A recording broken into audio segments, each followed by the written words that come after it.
There's another type of NMR. Before we saw looking at proton NMR, now we're specifically looking at carbon-13. Now, we're not looking at the typical carbon, carbon-12.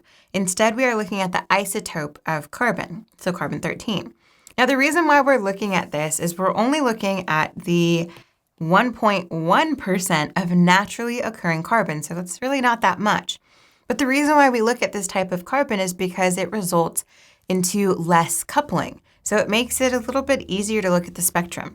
So, and just, we were not really observing as much splitting as we were looking before with like complex splitting with proton NMR.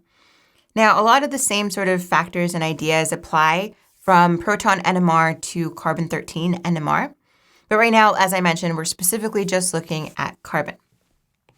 So the first thing that we're still going to look at is our typical chemical shifts. So remembering that some